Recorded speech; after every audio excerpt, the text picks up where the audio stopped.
Madame, monsieur, bonjour. Chaque émission est un court-métrage, mais au bout du compte et au bout de ce festival, eh bien, c'est un long-métrage que l'on écrit pour ce FIF 2014. Voici la 6e édition, oui, déjà, de Silence on FIF, une émission entièrement réalisée par les étudiants de l'IEX, une école qui forme notamment pour les métiers de journalisme, et de la ELB, la Haute École Libre de Bruxelles, qui propose des formations en cinéma et en photo, entre autres. Allez, on est parti pour une demi-heure que nous passerons en compagnie d'Anne-Françoise Reinders. Bonjour.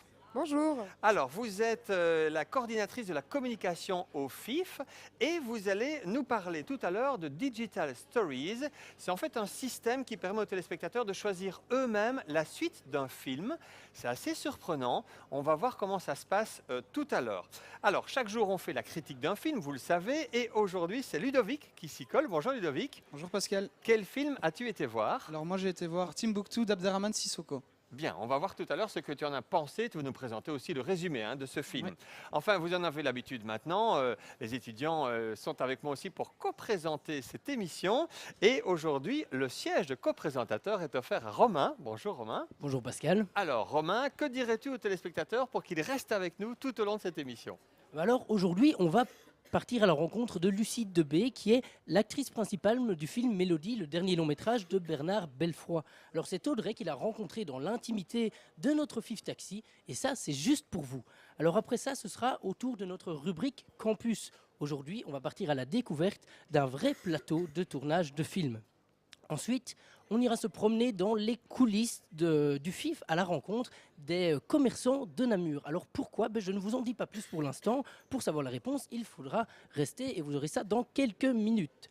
Alors après tout ça, Sarah nous emmènera à la citadelle de Namur pour nous faire découvrir un moyen de transport pas comme les autres. Donc il est écologique, silencieux, mais surtout très pratique pour se déplacer. Je parle évidemment du Segway. Alors, si vous ne savez pas ce que c'est, c'est une bonne raison de rester avec nous dans cette 6e édition de Silence on FIF. Merci beaucoup Romain. Et après ce tour de présentation, on passe à notre sujet d'actu. Alors, on s'est intéressé aujourd'hui au scénario. Comment écrit-on un scénario? Comment ça se passe? Eh bien, c'est le thème d'un atelier concocté par l'ACMJ qui a proposé une animation intitulée Triptyque. C'est un reportage de Julie Capel. Est-ce que vous connaissez les histoires? Aujourd'hui, Jonathan a rendez-vous avec des enfants. Il leur apprend à raconter un triptyque, une histoire en 3 parties. Le FIP organise cette année un concours créatif pour les jeunes de 3 à 25 ans. À l'Espace Campus, on les accompagne dans cette tâche. Et donc vous avez 3 cases pour raconter une histoire.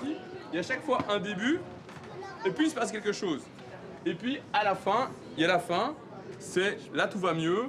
À la base, nous, ce qu'on avait proposé, c'était soit de partir d'un récit, soit d'une maxime, soit d'une phrase tirée d'un film, soit d'un proverbe, ce genre de choses. Le but, c'est de voir le schéma narratif avec eux. Et donc sur le site et maintenant dans les ateliers, les adolescents et même les plus jeunes peuvent venir et donc travailler avec nous le schéma narratif. Et grâce à ça, pouvoir faire un schéma narratif réduit en 3 cases. Et donc du coup, là, pouvoir s'exprimer à l'aide de collages, enfin toutes les techniques qu'ils veulent créatives pour pouvoir expliquer leur histoire en 3 cases. Ok, ça va, tu me rassures. Là, c'est la Reine des Neiges et son cerf. Alors, là, elle est toute seule. L'atelier n'est pas ouvert qu'aux enfants. Les adolescents amateurs sont également invités à présenter leurs histoires. Il y a beaucoup de morale chez les plus grands, où il y a vraiment des histoires bien moralisatrices sur le racisme, l'égalité des chances, ce genre de choses. Mais chez les plus petits, c'est beaucoup plus ouvert, coloré. Vendredi, le gagnant du concours aura la chance de voir passer son histoire du papier à la scène. En effet, des acteurs improviseront sur le scénario gagnant. Et après l'écriture du scénario, on passe au film, c'est logique, à sa projection. On va regarder un film, en tout cas, on va en parler. On va parler de Timbuktu d'Abderrahmane Sissoko. Avec toi, Ludovic, tu étais voir le film. Alors, que raconte ce film? Alors le film raconte le quotidien d'un petit village malien, pas loin de Tombouctou, qui est tombé sous les mains des djihadistes. Alors ce film va véritablement montrer comment ces djihadistes vont priver les habitants de leurs libertés les plus élémentaires. Alors, pas le droit de jouer au foot, pas le droit d'écouter de la musique, pas le droit de fumer, tout ce genre de choses. Il y a une deuxième partie dans le film qui va véritablement prendre un tournant lorsque Kidan, un berger, qui vit dans le désert avec sa fille et sa femme, et Issan, son petit berger, va accidentellement déraper et va se retrouver confronté aux nouvelles lois de ces djihadistes. Bien, un film évidemment, on l'aura compris, en pleine actualité. On va regarder un extrait de ce film. Malamuso ibeta ibe gando. Bese ka gando tugodi. Ne be gando tugodi ka jɛgɛ feere kɛ. I bɛ gando tigɛ, i bɛ gando tigɛ tugodi ka ji ta k'i b'a funfun jɛgɛw kan. O bɛ se ka kɛ cogo di? An somɔgɔw y'an lamɔ hɔrɔnya kɔnɔna la, k'an labalo tilennenya la, k'a sɔrɔ u ma gando. N'o kɛra sa, n'aw b'aw ka bolotigɛ de fɛ yan. Fila filɛ nin, a y'a tigɛ. An nakun tɛ bolo tigɛ mais ibe gando ou bien an bɛ taa ni ye. N'i y'a mɛn i bɛ gando bolo de b'i la. Dɔ kɛra sa ne ba. Mɔgɔ ni ninnu tɛ kɛlɛ ɲɔgɔn ma, e ka sabali. An tɔɔrɔ la. U nana yan k'a fɔ k'an kunna biri, an ye kunna biri don. Sisan tuguni ko gan, mɔgɔ bɛ se ka gando cogo di ka baara kɛ? A ka gɛlɛn, e ka sabali. Ne kɔni t'a dɔn. Ne kɔni tɛ gando bi, n t'a dɔn sini. N t'a dɔn. Malamuso n'i ma gando an bɛ taa ni ye. O kumana a ye taa ni ye. Ni min bɛ kɛ o ka kɛ. O ka taa ni ye. Sabali. O ka taa ni ye. Un film, on l'imagine, difficile. Alors, tu as été voir ce film. Concrètement, toi, comment l'as-tu ressenti? Quelle est ta critique, en fait? J'ai été voir ce film, mais d'abord, je pense qu'on peut regarder un extrait sur les réactions des gens après la diffusion. Très intéressant, en tout cas, un regard particulier sur les djihadistes. C'est un film magnifique, dans l'actualité, c'est le moins qu'on puisse dire. C'est un film d'une très grande noblesse et qui montre quelque chose d'épouvantable. Très intéressant, mais on s'y emmerde copieusement. J'en ai entendu beaucoup de bien et je ne suis pas déçue du tout, c'est un excellent film. Il faut que ça circule un peu partout, dans les écoles, dans les centres culturels. Je pense que ça peut faire réfléchir. On ne peut pas passer à côté de ce film. Ouais, je retiens donc un film qui fait réfléchir. Alors toi, qu'en as-tu pensé? Eh bien, on a vu beaucoup de réactions positives à ce film. Moi, je serais un rien plus nuancé, parce que j'avoue que quand je suis sorti de la diffusion, j'ai quand même été partagé. Alors, c'est un film très fort, très puissant. J'ai vu beaucoup de gens bouleversés après la diffusion du film. Je pense que le défi, ou en tout cas la volonté d'Abderrahmane Sissako, était de nous faire un film réaliste, sincère, sans artifice. Donc, dans ce sens-là, c'est réussi. Je vais vous dire, c'est même tellement réussi que, je l'ai expliqué, les habitants de ces villages n'ont le droit de rien faire. Et parfois, on est dans l'expectative avec eux. On les voit, ils ne font rien et ils attendent. Et parfois, on attend avec eux. Et donc, du coup, on s'ennuie un petit peu. Et j'ai eu parfois l'impression que c'était tellement réaliste que c'était parfois au détriment du rythme. Ouais, justement, très réaliste, mais on dirait presque un documentaire, en fait. Justement, c'est ce que je me suis dit après la diffusion du film. C'est qu'on n'est pas loin d'un documentaire dans le sens où on attend avec eux qu'il se passe quelque chose, mais ce petit quelque chose n'arrive pas toujours. Et on est plus dans l'attente, on est vraiment un spectateur, comme face à un documentaire. D'ailleurs, ce film a reçu le prix François Chalet à Cannes. Il faut savoir que ce prix récompense les valeurs journalistiques d'un film. Donc je me suis dit, c'est vrai qu'on n'est pas tout à fait loin d'un documentaire. Alors justement, toi, tu es un futur journaliste, donc c'est normal que tu aies apprécié, ou en tout cas que tu aies vu ce film. Est-ce que tu penses qu'il peut intéresser un plus grand monde, un plus large public? Je sais bien que j'ai parlé un petit peu d'ennui, de monotonie, mais franchement, ce film, il faut le montrer. C'est un très bon film. Il traite d'un sujet actuel. On entend beaucoup parler des djihadistes au JT, mais on les voit rarement dans leurs relations quotidiennes avec les habitants qu'ils accaparent, sur qui ils imposent leurs nouvelles lois et leur vision beaucoup plus radicale de l'islam. Et on voit clairement dans ce film qu'il y a un combat entre cette vision radicale et les habitants de ce village qui, eux, se veulent beaucoup plus avoir une vision de l'islam beaucoup plus ouverte. Et franchement, dans ce sens-là, c'est très bien réalisé. Et il faut passer au-dessus de l'ennui. D'ailleurs, Abderrahmane Sissako arrive à le faire. C'est réalisé de manière très intelligente. Dès que la monotonie ou l'ennui s'installe un petit peu, il arrive à venir nous rafraîchir, nous recueillir avec de l'humour, en alternant le français et l'arabe, en nous montrant des superbes plans d'illustration, des superbes paysages du Mali. Franchement, c'est réalisé de manière très intelligente. Et il m'a manqué juste un petit quelque chose, je dirais, un petit peu de rythme. Bien, allez, ça s'appelle donc Timbuktu, ça sort quand en salle en Belgique? Ça sort le 17 décembre en Belgique. Merci beaucoup en tout cas Ludovic. Allez, on vous amène à présent dans notre taxi, c'est comme ça tous les jours dans cette émission et on va parler aujourd'hui du film Mélodie, le nouveau long métrage du réalisateur namurois Bernard Belfroid. Mélodie qui vient d'être présentée au FIF. On y retrouve Lucie Debay qui a reçu le premier prix d'interprétation féminine d'ailleurs à Montréal pour ce rôle. Voici son interview dans le taxi avec Audrey Lavis.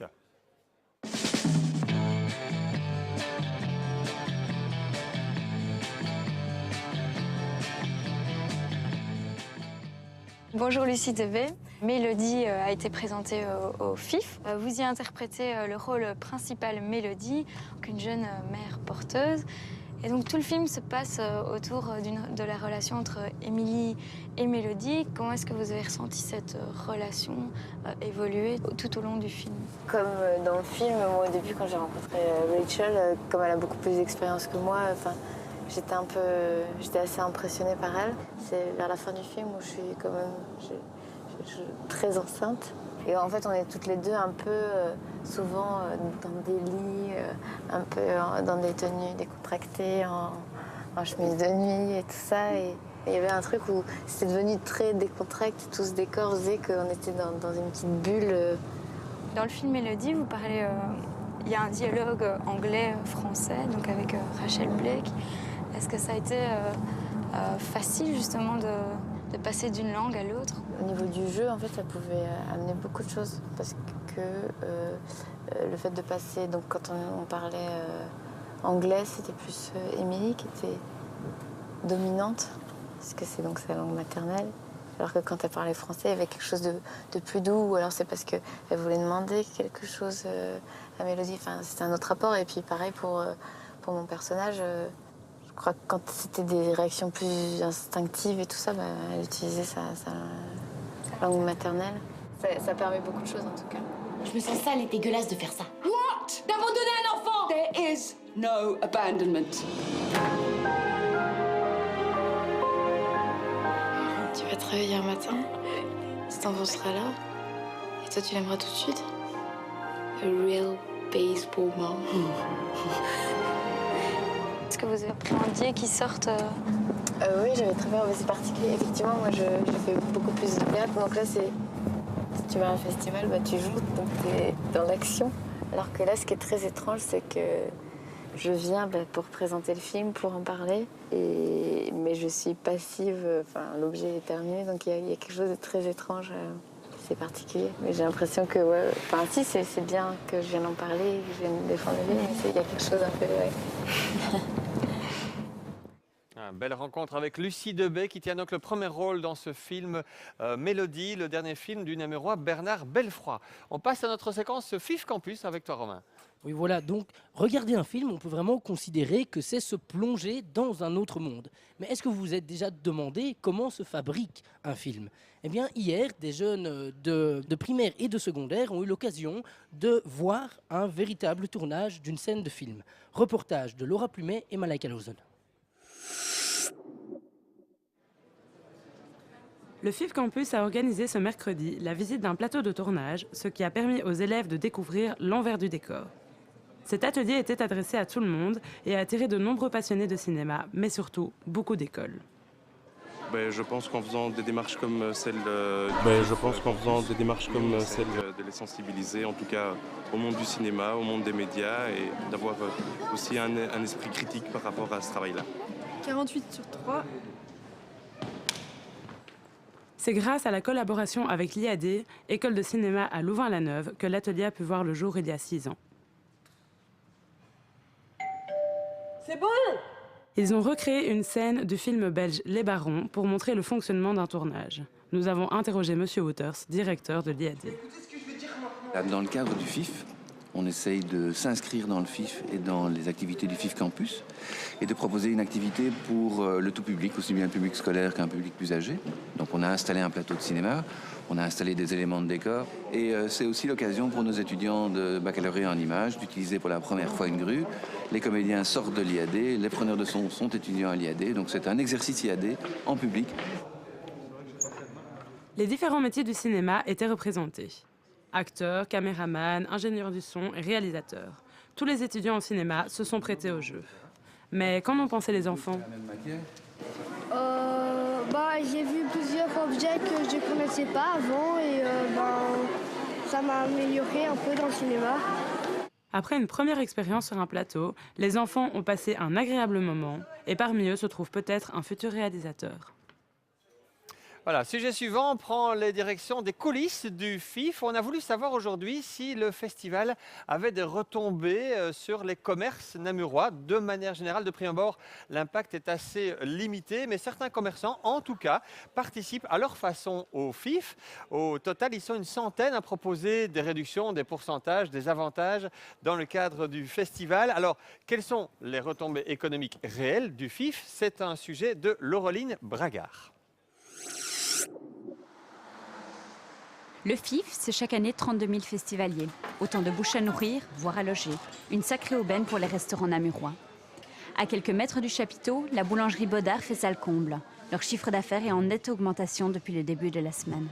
Les festivaliers se mélangent aux habitués autour d'un croissant ou d'un spaghetti.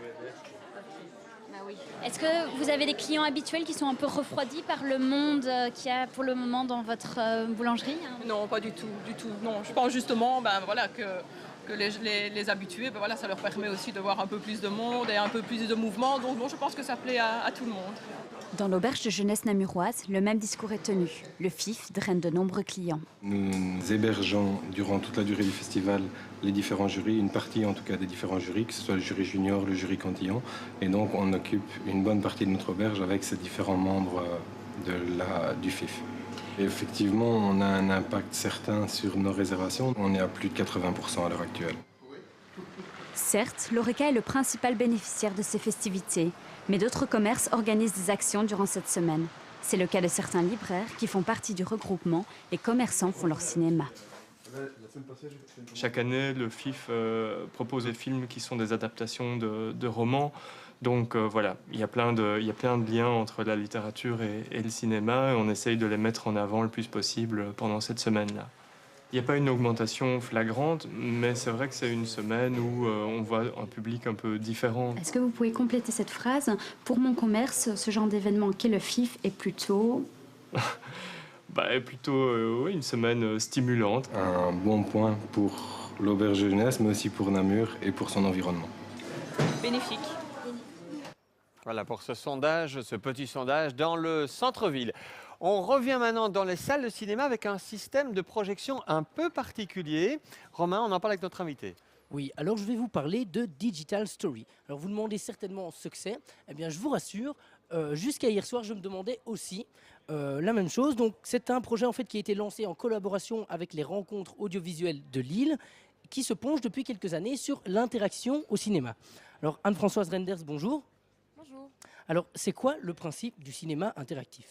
Le cinéma interactif, c'est tout simplement un cinéma qui permet aux spectateurs d'interagir avec le film. Donc, qui permet d'aller dans un sens ou dans un autre par rapport à l'histoire. Donc, le spectateur est vraiment spectateur, c'est-à-dire qu'il choisit, il oriente le film selon ses souhaits. Voilà. Et donc, concrètement, quand on est dans la salle, comment est-ce que ça se passe? Alors, ils ont un système donc, de projection laser. Donc, chaque spectateur reçoit un petit laser avec lequel il peut pointer son laser sur l'écran. En fonction du nombre de pointeurs laser qui est sur l'écran, il y a une caméra qui est en dessous du projecteur qui permet d'enregistrer le nombre de pointeurs laser et de renvoyer ça à un ordinateur qui comptabilise le nombre. Et donc, en fonction du maximum de pointeurs laser pour aller dans un sens ou dans un autre, l'histoire s'oriente différemment. Ok, donc on parle donc vraiment de choisir la direction que va prendre le film, donc passer par des chemins divers, mais parmi évidemment une série de scénarios proposés, mais il n'y a pas que cela, il y a aussi d'autres types d'applications possibles. Donc quelles sont ces autres applications? Alors il y a différentes choses, oui, il y avait des courts-métrages, donc là il y a du web documentaire par exemple, où il y a moyen aussi d'orienter le film d'une façon ou d'une autre selon le scénario. Et puis il y a aussi des jeux vidéo interactifs, où là par exemple on peut choisir... On avait vu hier soir, par exemple, une séance où on voyait une espèce de jauge de la salle. Donc, on voyait, par exemple, on se demandait combien de personnes de sexe masculin étaient dans la salle, combien de personnes de sexe féminin. Et alors, en fonction de ça, les gens pouvaient interagir sur l'écran. Et donc, ça donnait une espèce de jauge de la salle et une évaluation de ça. Et puis, on avait aussi d'autres films comme Maestro. C'était un petit court-métrage qui était très joli sur de la musique classique. Et on voyait un chef d'orchestre qui baladait ses mains et donc il fallait parvenir à rester avec le pointeur laser sur ses mains. Ok, mais alors on m'a dit que c'était la toute première fois que ce projet était invité au FIF, alors d'où vous est venue cette idée? Eh bien, d'une rencontre, en fait, on a rencontré les gens des rencontres audiovisuelles de Lille qui nous ont parlé de ce projet-là. Et puis nous, on essaie aussi de pouvoir montrer d'autres types de projections, pouvoir s'intéresser un peu à ce qui se fait actuellement. Et ça corroborait aussi, ça rejoignait un peu les rencontres professionnelles qu'on avait ce jour-là sur le transmédia. Donc on s'est dit qu'on allait organiser cette projection. Ok, eh bien merci beaucoup. En tout cas, moi j'y étais hier soir, ça m'a vraiment bien plu. Donc si le projet continue, je serai là l'année prochaine pour la 2e édition. Alors, On merci. vous attend. Merci beaucoup. Et si nous, on pouvait choisir la suite de notre scénario et de notre film, eh bien, on choisirait de parler de Segway. Alors, le Segway, c'est quoi? C'est en fait un drôle d'engin. Il y a un 2 roues, mais il tient tout seul. On peut le faire avancer à la vitesse soit de la tortue ou du lièvre. Et en plus, on peut rouler avec lui un petit peu partout. Alors, nos étudiants ont voulu le tester. Reportage dans le magnifique décor de la citadelle de Namur avec Sarah Souhail. Les embouteillages, la voiture, la pollution, il y en a marre. La nouvelle révolution en termes de mobilité, c'est ce Segway, un transporteur électrique, silencieux et non polluant, que j'ai testé avec Thierry. Visuellement, il faut dire que l'engin est assez spécial. Est-ce que vous pouvez nous expliquer comment ça fonctionne? C'est en fonction de la position du corps de nouveau. Donc si vous penchez un peu vers l'avant, la machine avance. En vous redressant, la machine s'arrête. En vous penchant davantage vers l'arrière, vous allez reculer. Redresse-toi. Un petit peu en marche arrière maintenant. Voilà, juste un tout petit peu. Voilà, attention parce que la marche arrière revient vers l'avant. La machine, dans un premier temps, donc, pour vous rassurer, est bridée à 8 km/h. Donc c'est à peine plus rapide que le pas d'un homme. Je le sens mal, hein, moi. Même sur le manche, vas-y, vas-y. Voilà, comme ça. Et là, ça passe. Parfait. Alors, dans la descente, voilà, pensez à bien vous mettre vers l'arrière.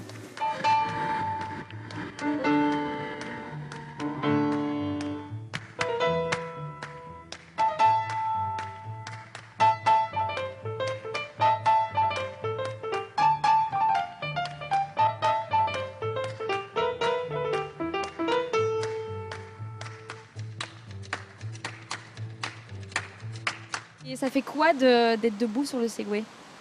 C'est surtout bizarre quand on en descend, là, de réutiliser les pieds qui restent un peu immobiles. Toi, tes impressions du Segway? Franchement, voilà, au début c'est surprenant, mais en 2 minutes, on a vraiment apprivoisé l'engin et c'est hyper intuitif en fait. Donc franchement, c'est sympa. Quel genre de public vous accueillez? Je reçois principalement les entreprises. Je vais dire que 80% de mon chiffre d'affaires, ce sont les sociétés qui souhaitent organiser un team building. Et donc, ils viennent avec leur personnel parce qu'on organise aussi en même temps des challenges en Segway. Et ça amuse beaucoup de gens.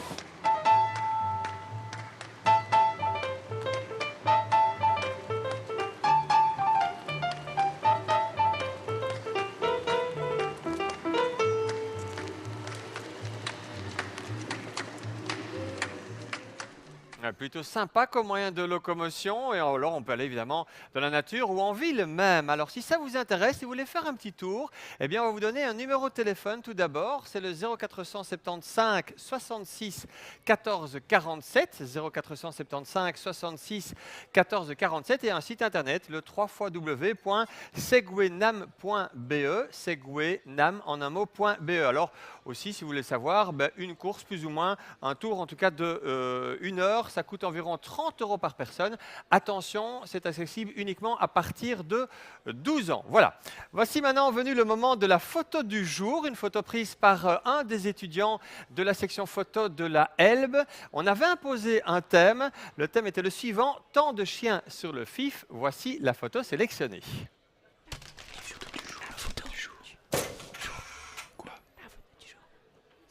Voilà, une photo vraiment dans le thème, ce groupe sous les parapluies qui visite le FIF et les abords du FIF et le chapiteau où nous nous trouvons. Pour la suite, eh bien, on passe au vidéomaton, Romain.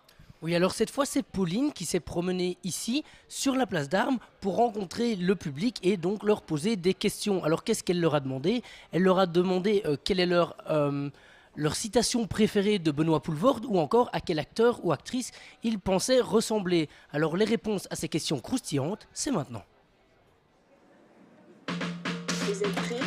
Attention.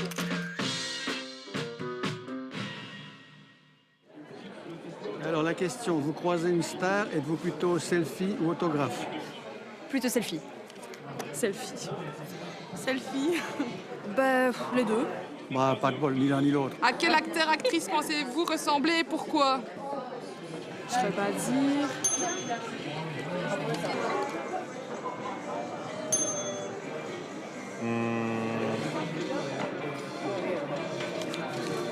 Josiane Balasco. J'en sais rien. Je ne sais pas. Quel est votre meilleur souvenir au cinéma? Petite avec mon papa, il nous a proposé d'aller voir Pearl Harbor. 2 autres personnes, ils étaient morts sous et ils se sont endormis dans le cinéma. Et au final, je suis sortie de là et je pleurais tellement c'était magnifique comme film. Et c'est le monsieur qui commençait à balayer qui les a fait réveiller. Et voilà. Quelle est votre réplique préférée?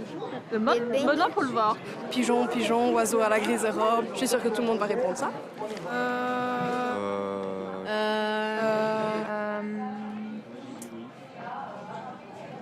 Je n'arrive pas, je suis désolée, je ne sais pas. Et pourtant, c'était facile, hein, Bonapolvord, évidemment, la vedette de Namur et ce film culte. Allez, bientôt la fin, mais comme un bon repas, on termine toujours par le dessert, voire d'ailleurs le pouce-café. Vous savez, chaque jour, eh bien, dans cette émission, il y a un feuilleton et on teste un métier du festival. Alors, on a retrouvé soit Sophie, soit Antoine, et aujourd'hui, on a droit aux deux. Sophie et Antoine se sont mis en fait dans la peau d'une star, ou en tout cas de vedette, on va dire. Après quelques jours, franchement, ils commencent déjà à avoir le gros coup. Bref, c'est marrant, c'est amusant, et c'est maintenant. Jean-Paul Rouve, alors comment ça s'est passé? Michel Piccoli, s'il vous plaît. Michel, Olivier Gourmet, la légende du cinéma belge, une petite question. Non? Le seul problème pendant le FIF, c'est que les acteurs et réalisateurs sont pas trop disponibles. Et pourtant, la rédaction de notre magazine nous oblige à trouver des interviews de toutes ces stars. C'est pourquoi on a testé pour vous. Être une star de cinéma à Namur. Les stars ne sont pas accessibles, et donc je vous demanderai de vous faire passer juste pour Annie Cordy, juste l'histoire de l'interview. Voilà, de toute façon, les gens ne vous connaissent pas en France, hein, donc je vais vous poser quelques questions. Ça ne vous dérange pas? Non, pas du tout. On a la chance d'accueillir Nabil Ben Yadir avec nous. Nabil, bonjour. Bonjour, bonjour. Le fait d'être une star, comment ça se passe pour vous? La vie est fortement chargée, je n'arrête pas les interviews à gauche à droite et je viens ici au FIF, notamment à Namur. Alors Annie Cordy, comment vont vos caniches? La légende du cinéma Michel Piccoli. Bonjour Michel. Merci madame, merci. Et comment ça s'est passé justement pour votre dernier film, le tournage, les acteurs? Oh, très bien, très bonne ambiance. Les cascades étaient sympas, les films, on va dire, sensuels avec la belle actrice que j'étais, que je ne connaissais pas d'ailleurs, qui a travaillé avec moi. Je regarde rarement mes films, mais je sais par les échos de presse que la plupart sont bons, sans être prétentieux. Allez, une petite chanson pour terminer, Madame Cordy, une petite chanson Annie Cordy, La Bonne du Curé par exemple?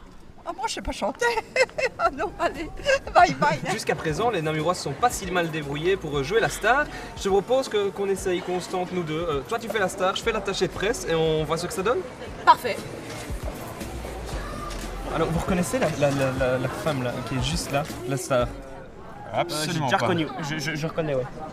Non, mais elle a gagné la dernière palme d'or du jury à Cannes. Sérieux? Oui, oui. Non, pas du tout. Vous voyez pas du tout? Non. C'est possible, mais moi, la mémoire des noms, ça ne te dit rien, Micheline. C'est pour quelle chaîne? Voilà. C'est pour une chaîne française en fait, c'est pour une chaîne française. Voilà. Vous avez trouvé? Oui, Emma de Cohen, oui. Je suis vraiment contente de l'avoir. Eh ben voilà, comme ça. Merci beaucoup. Vous pourrez dire que vous l'aurez rencontré. Oui, ça me fait plaisir. Mais pour moi, ça... Enfin, je sais pas, je l'ai déjà vu dans plusieurs films, alors ça... Merci. J'ai bien vu que c'était pas Emma de Cohen, hein. Mais c'est Marion Cotillard, c'est ça? Voilà, c'est ça.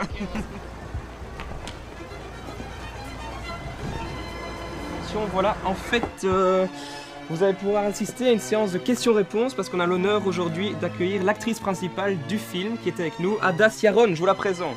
Je remercie tout le monde d'ailleurs, les producteurs, Maxime, Martin, comme vous l'avez vu, qui a vraiment été super dans ce film. Vraiment, c'était un grand honneur et je suis très émue de le voir pour la première fois. Vraiment, si vous avez des questions sur le film, sur le tournage, n'hésitez pas. Bon, mais finalement, le monde du cinéma, c'est pas vraiment fait pour nous. Non, on est un peu des losers. Alors, s'il te plaît, Pascal, est-ce que tu pourrais nous reprendre? Oui, s'il te plaît, on a vraiment envie de redevenir sérieux. On a envie de redevenir journaliste, s'il te plaît. Non. Non, non, rien à faire, c'est pas possible. Voilà, heureusement, c'était pas des vraies stars et elles vont rester dans notre équipe en toute simplicité, rassurez-vous. Alors demain, dernière émission, je peux déjà vous dire qu'il y aura du lourd, comme on dit dans l'équipe, avec du mouvement aussi et de l'humour. On se réjouit déjà d'être demain. On termine cette émission-ci avec toi, Romain. Alors c'est malheureusement donc la fin de cette émission, donc merci à vous tous qui nous regardez, merci à toi Ludovic, et merci Pascal pour cette coprésentation. Donc je vous donne rendez-vous demain, 13h, donc pour la toute dernière édition de Silence on Fif. Alors merci encore, bon après-midi et à demain.